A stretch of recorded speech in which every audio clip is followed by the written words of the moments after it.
find like a quiet place to talk. A lot of wind.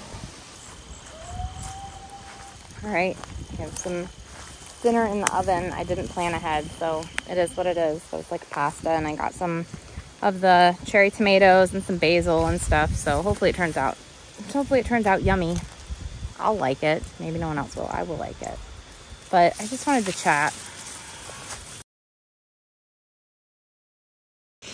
I just did a ridiculously long chat and did not hit the record button. It's on now. It was good too.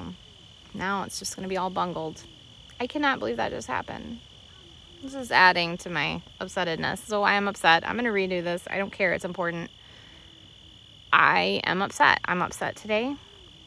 I couldn't figure out why, but after sitting with it and thinking about it and starting to kind of talk it through and think it through, I am upset for a number of reasons. It's like a specific reason, but more broad. Okay, so I was feeling a lot of anger and upsettedness at this one person that I have never met before. Never met them in my life, will never meet them in my life, has no bearing on my life at all. And that is a girl on Twitter. You know that Hurricane Ian made landfall yesterday in Florida and just wrecked some places. And I am a weather weenie. And so, of course, I watched it. I watched it on Ryan Holiel's channel. I watched all the storm chasers that I follow. I was searching through Twitter, through the hashtags, and seeing firsthand accounts of stuff. Really just, like, fascinated. And I found this one girl who lives in Cape Coral, which is where it made landfall, right around that Fort Myers, Lake Cape Coral area. And I was fascinated, and I started following her because, first of all, she was showing what was going on, like, at regular updates. She was just making updates of like, here's what's going on now, here's what's going on now, which was interesting, but also because she was so blasé about the whole thing. Like, it was weird. It was weird because she like embodied some of the things I think go into bad situations. So the first one, she had normalcy bias. Obviously, she did not leave. And I understand that there are people who cannot leave. They don't have the means. They don't have, like, the transportation. They don't have the physical ability to leave. I get that. She did. She was young. She had money. She had the ability to leave. And, you know, the normalcy bias going on was just, I understand because I've lived in Florida. I lived in Florida twice. Hurricanes happen. You always have hurricane warnings, hurricanes coming to get you. And then it just doesn't appear. You just get a bunch of wind, whatever. You're like, yeah, okay.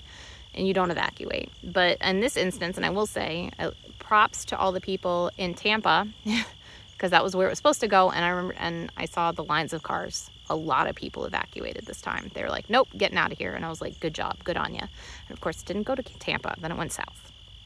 So I understand that she didn't know it was coming to get her. But at a certain point, she did know, and she still had time to evacuate. And she chose not to. So that's the first thing, normalcy bias, which I get upset about because I see a lot of that going on with a lot of different things, and it's not good. It's the whole thought of nothing bad has happened, so it's not going to happen. This bad thing has never happened before, so surely it's not going to happen. Well, it does happen. It did happen. It happened. So that was the first thing. She had the normalcy bias thing going on. Second problem, I think she vastly underestimated the worst case scenario, or even not the worst case scenario, just the most probable scenario of what was going on. This girl, she had a life jacket for herself, a life jacket for her like 5-pound dog that she had. She had a bag that she had packed with stuff. She said that she was gonna, in case she needed to like leave by her boat, she was gonna take her dog and herself and this bag and get on her boat in a category almost 5 hurricane and escape. She obviously didn't understand what a hurricane is. I was like, even if you just moved to Florida, you should understand, like, that makes 0 sense. Like, it made no sense at all. You are not getting on a boat in hurricane force winds and escaping. I don't know if you saw the videos of, like, boats just, I mean, So she showed out her back door and was looking, and she lives on a canal because everybody in Cape Coral lives on a canal, and she had her boat and it had like almost like a carport thing over top of it. And she's like, oh, I don't think it looks pretty survivable. And people were commenting and being like, that's because it's not there yet. It's not there yet. And they said, when you're in your attic, make sure you brought something to cut your way out of the attic and onto your roof so you can be saved and don't drown in your attic, which happens like every hurricane, by the way. Just insane. Like if your boat, the storm surge, like even with a tropical storm, even with like just a little storm surge, which has happened before, like your boat is going to go up, it's going to hit that top thing if it hasn't already flown off. You're going to break all the lines on your boat. Your boat's going to float away. It doesn't matter because you're going to be in the middle of a huge hurricane, and it's not going to be going well for you, and your house is probably going to be flooding. And I see this on many people when you talk about, for instance, a grid down scenario, because if you run in the apocalypse group, they talk a lot about a grid down scenario where the power grid for the entire country goes down, and wouldn't that be horrible? And there's always people in the comments going, oh, I wouldn't care, bring it on, I don't like the internet and TV anyway. And I'm like, is that what you think would happen if the entire power grid for the entire country went down? You lose TV and internet? That would be your problem? And be like, try no electricity for anything. Try not having water. Try not having, you wouldn't have food. There wouldn't be gas. Like, people don't understand the actual scenario and how bad it could get, so they think that it's not that bad and don't care. And that is what this girl was doing. And then she wasn't doing the third thing that I see, but I will go over it right now, and that is listening to authority and putting what they say over your own internal self-preservation skills. And you see this a lot. People who, you know, authority is not there to save you. They're there to protect society. That's their job. They're not there to save you. They're there to protect society. And that's not always good for you. I've looked at videos of tornadoes, like the huge tornadoes before, and one of the huge ones that happened, and I don't remember which one it was. I don't remember if it was Joplin or one of the other ones. Might have been one of the other ones. There was a huge tornado that was coming, and literally it was just, if it hit you, you were going to die.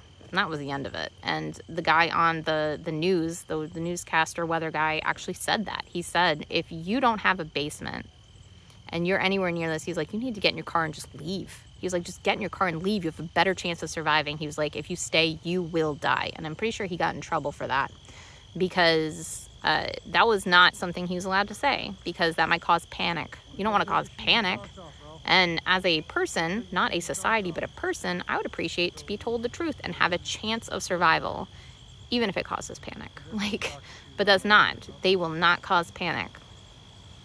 Countries who have gone through hyperinflation, and they always have the same story, where they literally go in the bank and will literally ask the person and be like, should I take my money out? I feel like things are, no, everything is absolutely fine. Next day, bank is closed. They lose all their money, hyperinflation, craziness. Like, those people knew, but they weren't allowed to tell you. They're not going to tell you because it's not about you. It's about the whole. It's not about the individual. So, and then, oh, well, you lost all your money and your savings and everything. That's too bad. We had a tornado come through Kentucky, and there are people who even said, there were ones who wanted to leave work, and their boss wouldn't let them leave work. And there are people who died at work because their boss didn't let them leave work. What is that about? You can leave. You're not shackled there. Go ahead and leave. Same thing in hurricanes coming, and they're like, no, I can't leave because I wasn't given the evacuation order. You don't have to wait for an evacuation order. You can evacuate. If you have the means and you can leave, you are allowed to leave. Take care of yourself. It's yourself. It's your life. Take some responsibility for it and just freaking leave. You don't have to wait for someone to tell you that it's okay for you to live and take care of yourself. You can take care of yourself. Getting slightly worked up here. So anyways, you can see that this kind of filtered out to many other things, not just this girl. But the point is I'm upset because she never posted again. She has not posted again. I realize that they don't have internet, they don't have cell phone service, they don't have electricity, they don't have a lot of stuff down there, and I just hope that she is alive. Even though I don't know her, I don't even know her, I will never see her again. She's a random person on the internet. I do hope she is alive. And if she's not, I'm mad. I'm mad because there was no reason for that to happen. And a lot of other people, and the stories from the storm chasers, and they're finding casualties, and it's sad. And I realized that not everybody could leave, but some of those people could have left. And also, I will point out, I'm not victim blaming. I'm not really angry at these people, because anger is a secondary emotion that covers up a hurt or a pain. And I think it's just the overall thing of, I don't like the normalcy bias, or normalcy bias. I don't like it that people don't understand ramifications of things. And I don't like it when people defer to authority instead of their own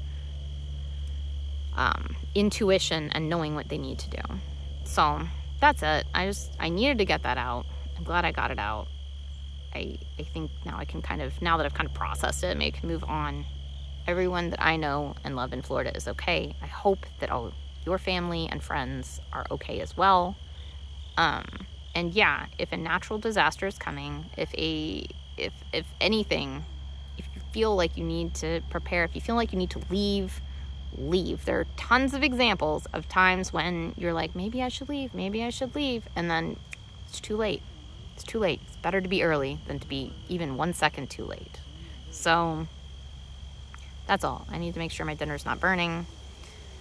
And thank you for coming over and chatting with me in my jungle. And yeah, thanks.